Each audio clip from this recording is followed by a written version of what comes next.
Hola, ¿cómo están? Bienvenidos. Se abre nuevamente el debate respecto a la ofensiva en represalia que ha accionado Rusia contra Ucrania. ¿Estaremos frente a una doble moral o frente a un escenario distinto? ¿Qué pasa con el derecho internacional? Hay muchos interrogantes hoy sobre la mesa que vamos a responder en el mapa de Telesur. Así iniciamos.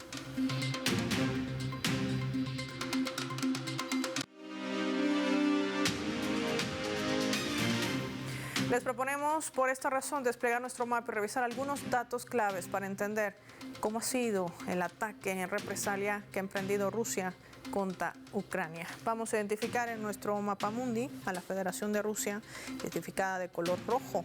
Ejecutó el viernes 9 de enero un ataque a gran escala contra Ucrania, identificada en nuestro mapa de color amarillo. En esta operación se han empleado armas de alta precisión de largo alcance, terrestres y marítimas, en el que destacó el uso del sistema de misil hipersónico Oreshnik, utilizado por segunda vez desde su primer ataque registrado en 2024. Este misil, que es casi imposible de interceptar, tiene la capacidad de transportar cargas nucleares. No lo hizo así en esta represalia, ojo con ese dato, que tiene un alcance de 5.000 kilómetros y con una velocidad de vuelo Mach de 10. La ofensiva también incluyó sistemas Iskander y misiles de crucero Kalibr, que alcanzaron 2 empresas de ensamblaje de drones y centros de infraestructura energética en Kiev, los cuales alimentan al complejo militar industrial de Ucrania, así como la planta estatal de reparación de aeronaves ubicada en Leópolis. Estos aspectos claves para entender que fueron posiciones estrictamente militares. Sumemos más datos. El Ministerio de Defensa de Rusia ha revelado que el ataque responde a un intento del atentado que emprendió Kiev. Un atentado terrorista, hay que decir, según la posición oficial, contra la residencia del presidente Vladimir Putin a finales de diciembre del año pasado. Según en declaraciones del canciller ruso Sergei Lavrov, Ucrania intentó atacar la residencia en la provincia de Novgorod con 91 drones de largo alcance. Todos estos aparatos fueron derribados por las defensas antiaéreas rusas.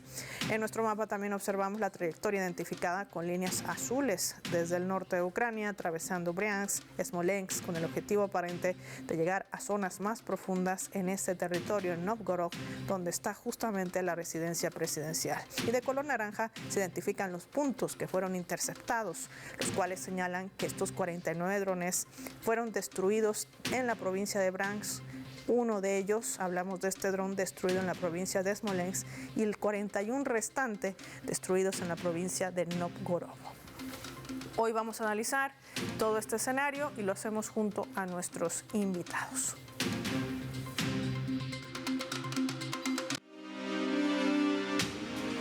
Nos acompaña en directo desde la Argentina Cristian Lamesa, analista geopolítico. Cristian, qué gusto tenerte en el mapa de Telesur. Bienvenido.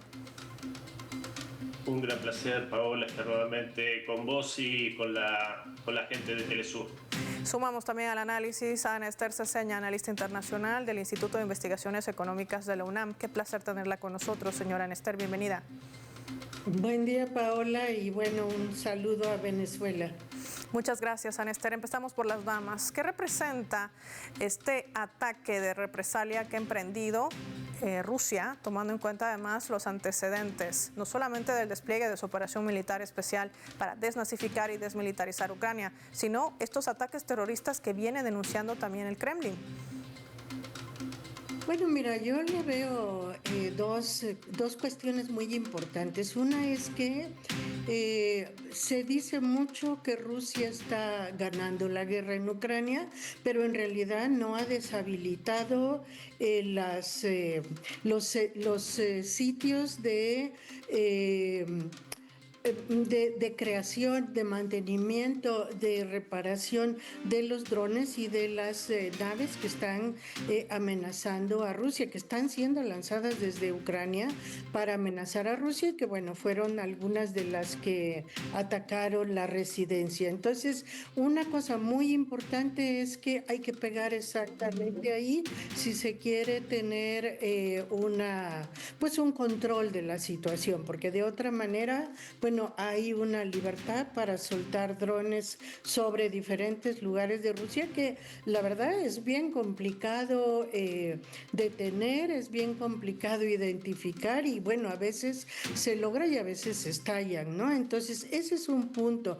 Pero otro punto que a mí me parece muy importante es que es necesario ya volver a marcar la línea, es decir, la línea permisiva o la línea de control que haga que Rusia tenga una posición frente no solamente a Ucrania, sino en términos generales, porque esta no es una guerra entre Rusia y Ucrania, este es un conflicto mucho más amplio y entonces es una manera también de marcar la frontera para ataques que han venido también desde Europa, ataques con drones que ha lanzado Gran Bretaña, por ejemplo, y también es un mensaje para Estados Unidos.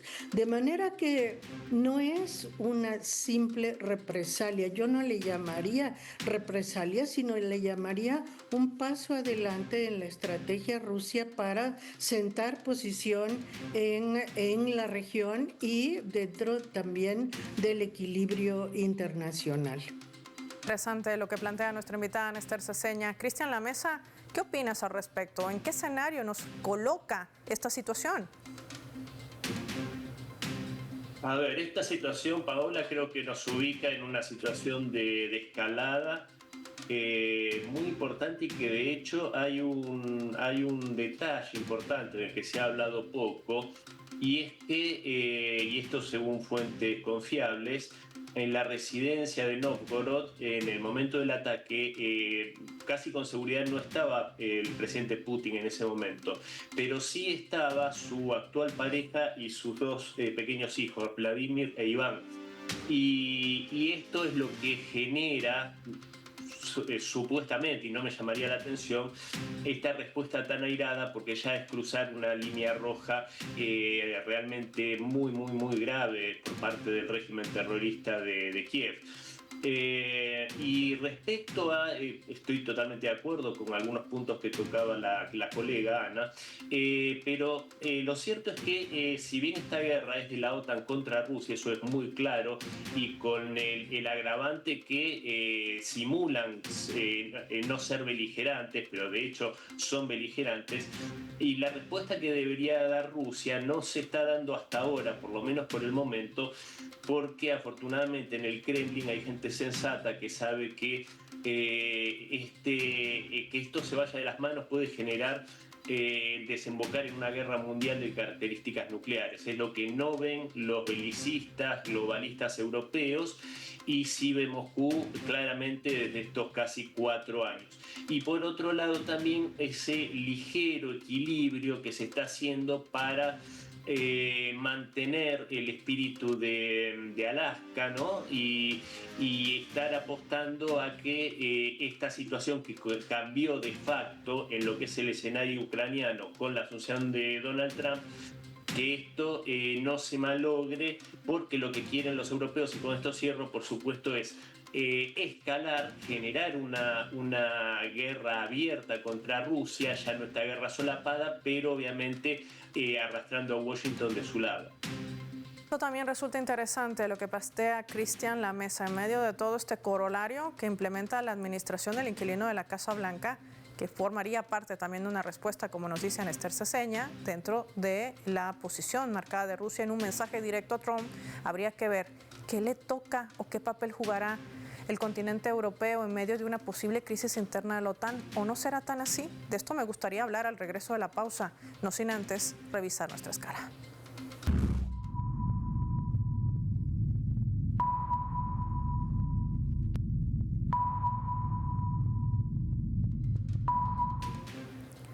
Esta vez, a través de este vídeo que circula en la red social X, vemos al representante permanente de Rusia ante Naciones Unidas, el embajador Vasily Nevencia, acusando en el Consejo de Seguridad de Naciones Unidas a los países occidentales de ignorar de manera sistemática los ataques que ha emprendido Ucrania contra objetivos civiles en Rusia, mientras lanzan acusaciones infundadas contra Moscú, decía, por la respuesta que ha dado por este mensaje, como dicen nuestros invitados, que también va dirigido hacia el inquilino de la Casa Blanca. Son ataques terroristas lo que ha emprendido y lo que hace Ucrania en Rusia, denunciaba Nevencia, además de señalar que hay una doble moral. Ya volvemos. No van a ayudar los encantamientos sobre un alto al fuego en la esperanza de recuperarse de las pérdidas contundentes en el campo de batalla. No serán útiles para Zelensky sus condiciones absurdas que no tienen en cuenta la realidad, que perdió desde hace mucho, que presenta en respuesta a las propuestas de Estados Unidos, anulándolas. Y de repente, la Comisión Europea habla sobre la necesidad para la Unión Europea de dialogar con Rusia en algún momento. Y quiero preguntar, ¿dónde estaban antes? Nunca nos hemos cerrado al diálogo, pero ustedes, otra vez, arrogantemente suponen que nunca lleguemos hasta este punto porque Rusia será estratégicamente derrotada.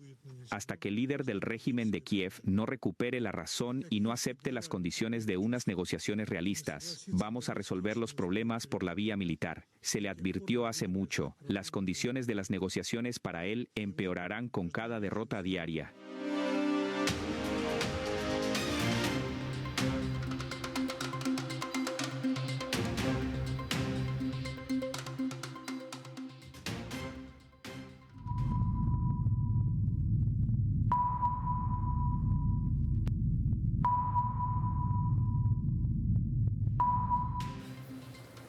Vamos a sumar otro elemento también para la fotografía a través de esta imagen. Ahí ven, es el jefe del Estado Mayor Conjunto de la Defensa de Italia, el general Luciano Portolano. Ha confirmado que el continuo apoyo militar a Ucrania ya supera los 11 decretos interministeriales de suministro de material bélico, decía. Estas declaraciones se generan antes de la aprobación de un nuevo decreto que va a extender, escuche bien, la ayuda civil y militar de Italia a Kiev por un año más, incluyendo municiones, artillería, equipos de combate, asistencia en salud, logística y reconstrucción de toda su red eléctrica, sumado ya a estos 12 paquetes de ayuda militar que han sido entregados en los últimos 4 años.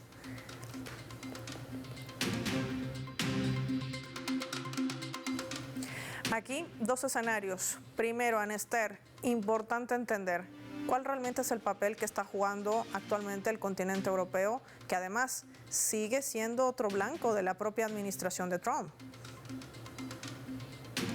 Uy, ahí el papel es bastante complicado porque por un lado hay algunos de los países de la Unión Europea, hay que decir, y bueno, la propia dirección de la Unión Europea que está empeñada en, pues casi podríamos decir en la guerra con Rusia. O sea, siempre están señalando que Rusia los va a atacar y que es sobre esto que están actuando, digamos, apoyando a Ucrania, pero en el entendido de que es un muro de contención contra Rusia o es una amenaza creciente contra Rusia, porque quieren justamente debilitar la posibilidad de que Rusia tenga una fortaleza, digamos, capaz de extenderse, dicen ellos, hacia Europa. Cosa que no está planteada por Rusia, eso hay que insistirlo. Esta idea que señalaba el compañero de en Rusia hay una administración, digamos que es estratégicamente sensata y que entiende que no se trata de contestar abruptamente y de desatar una guerra, pues digamos que más bien la está promoviendo Occidente. Pero entonces allí el papel de Europa es complicado porque al mismo tiempo que está jugando esta, digamos, esta función, esta carta, está siendo golpeada por la posibilidad de que Estados Unidos avance sobre el propio territorio europeo, que es el de Groenlandia, o sea, que es un territorio que evidentemente creo que va a terminar siendo cedido, por lo menos en parte, ¿no? Para que Estados Unidos ahí ponga sus bases, para que entren sus empresas a explotar los recursos del subsuelo y sobre todo para el control del paso del Ártico. Yo creo que hoy la guerra, incluso la guerra de Ucrania en parte, está desplazando su eje hacia el Ártico, de manera que lo que se está tratando de fragilizar en la región de la Europa del Este, en realidad está jugando un rol importante para la manera como se dirime el paso del Ártico, digamos, las posiciones que se pueden tener ahí, porque ahí pues ya la posición fuerte es la de Rusia, ¿no? No solamente porque controla la mayor parte de las aguas territoriales o de los hielos territoriales, podríamos decir, sino también porque controla la tecnología de paso, o sea, los rompehielos, este tipo de instrumentos que están permitiendo que el Ártico se convierta realmente en un paso de traslado internacional muy importante, porque agiliza muchísimo el comercio, porque disminuye el gasto de combustible, en fin, por muchas razones. Esa digamos, negociación en el Ártico, desde mi punto de vista, también se está jugando en Rusia, y por eso Europa está presionada todavía por Estados Unidos. Gran Bretaña incluso juega ahí el papel de pilar de Estados Unidos hacia la contención de Rusia, hacia la fragilización de Rusia, y mantenerla en una situación de desgaste regional que haga que tenga menos condiciones también de fuerza en el terreno pues más global. Y esto también, de alguna manera, lo que explica Esther Ceseña, Cristian, nos ayuda a entender que lo que sucedió en 2014 con el denominado Euromaidán, con ese golpe generado, digitado también desde Estados Unidos, siempre ha sido bajo una razón geopolítica, nunca bajo otra razón que no sea esa. Bueno, nuestro continente, nuestra región de América Latina, lo está viviendo hoy en carne y hueso. Pero una Europa que además tendrá que tomar una decisión en medio de los escándalos de corrupción que han sacudido la cúpula del Ejecutivo ucraniano. Hay cambios en el Ministerio de Defensa, hay cambios en el Ministerio de Energía, y nadie responde además por los millones de dólares de los contribuyentes, y varios de esos también son estadounidenses. ¿Está a tiempo Europa de virar en su posición, dándose cuenta de toda esta amenaza real, que al final de cuentas nunca fue Rusia? Exactamente, es muy cierto lo que decís. Y vos sabés que, si me permitís 30 segundos, vos cuando marcabas antes lo de la posición de Italia y este nuevo flujo de dinero y de ayuda militar, pensaba cómo cuando fue la crisis del COVID, Rusia mandó hospitales de campaña y ayuda médica desinteresada a Italia, ¿no? Qué gente realmente despreciable estas élites políticas europeas, en particular en este caso Italia, que pagan con esa moneda, ¿no? Pero bueno, dicho esto, realmente yo creo que en Europa el problema que tienen, como lo acabo de señalar, una élite política sumamente corrupta, porque parte de la corrupción de Ucrania, o sea, los contribuyentes europeos que pagan y millones, se calcula 1,5 millones ya de ucranianos que han muerto, militares, soldados ucranianos que han muerto por esta locura, para que se llenen de plata estos corruptos europeos y ucranianos, y para que ciertos ucranianos puedan defecar en inodoros de oro. Todos lo vimos. Esto es realmente un descaro, un cinismo y una calidad humana tan baja, muestran que realmente indigna.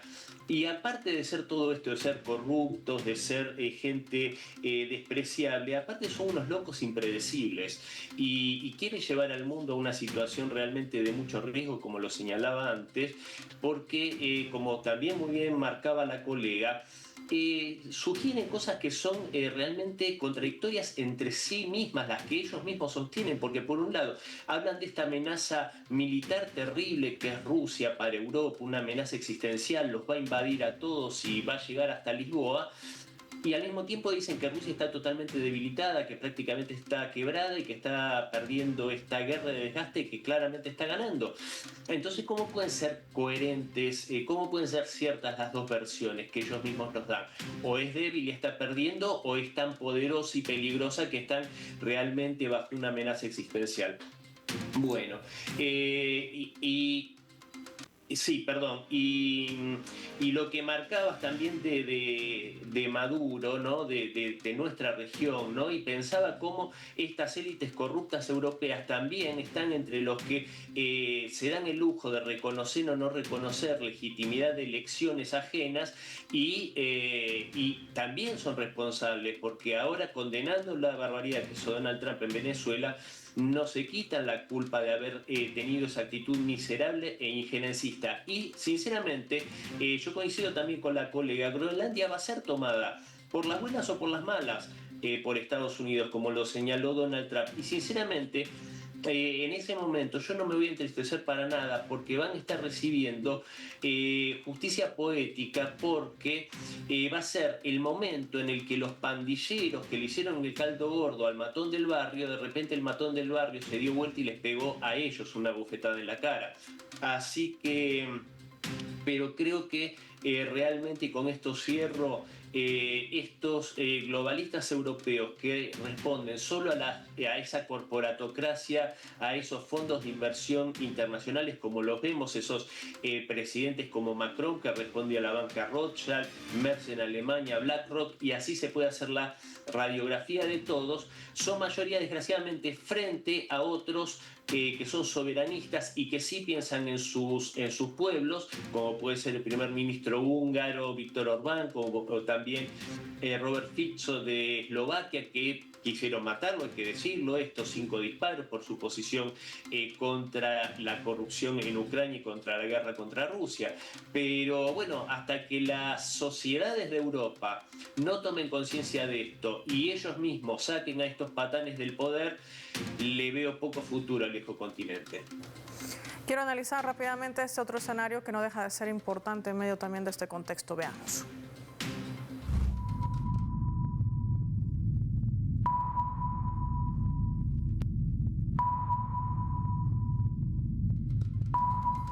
Vyacheslav Volodin, presidente de la Duma Estatal de Rusia, señalaba esto al momento de la inauguración de un nuevo periodo legislativo de esta Duma y decía: avanzar a un mundo sin reglas, marcado por la violación de la soberanía de los estados y el debilitamiento del orden internacional, es peligroso.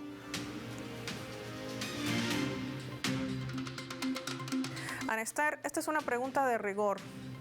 ¿Dónde queda en medio de todo esto el derecho internacional?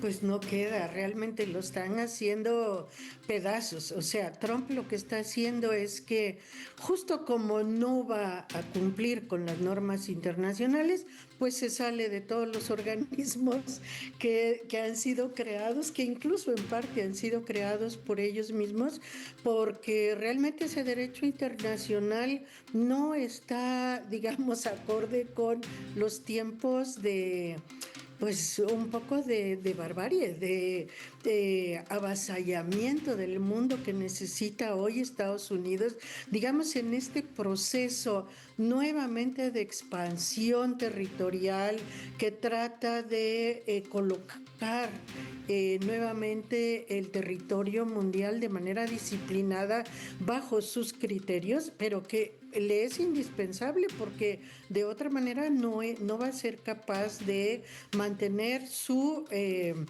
estatus de líder, pero tampoco el ritmo de la competencia. Está en ese terreno muy desgastado Estados Unidos y está, digamos, son apuestas muy variadas las que está haciendo para poder restablecer sus condiciones de preeminencia, pero para poder restablecer esas condiciones necesita violar casi todos los parámetros del derecho internacional mientras recompone sus fuerzas.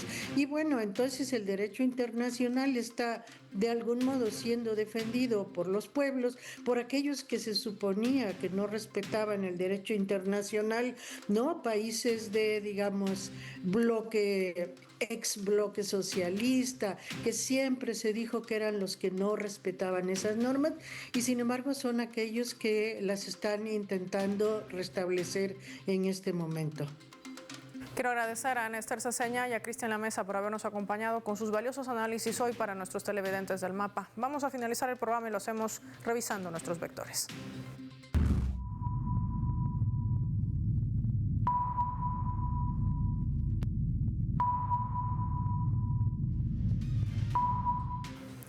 Nuestro radar en el mapa hoy nos refleja las 3 claves sobre este tema. Rusia, ataque por represalias. Hablemos de esa doble moral.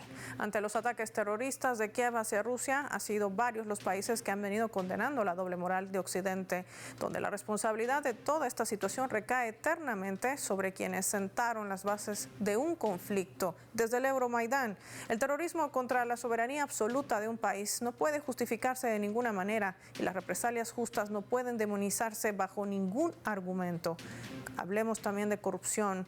Los megaescándalos de corrupción siguen envolviendo al régimen de Kiev. El Parlamento ucraniano ha aprobado ya la dimisión del ministro de Defensa y otros altos cargos ejecutivos, entre ellos el de Energía, en medio de una malversación de casi $100 millones en el sector energético, implicando a un amigo cercano de Volodymyr Zelensky, quien ahora está prófugo en el extranjero. 3. Europa. Al menos 45 personas han muerto debido a los ataques que ha emprendido Ucrania contra civiles rusos desde inicios de este 2026. Mientras Europa guarda silencio y se empeña en esconder los hechos y minar un posible acuerdo de paz, entregando más armamento a Kiev, en lo que insisten en mantener una guerra eterna para seguir enriqueciendo al complejo militar e industrial, cuando se dan cuenta que el gran enemigo nunca fue Rusia, sino Estados Unidos. Soy Paola Pérez y nos vemos en otra edición del Mapa.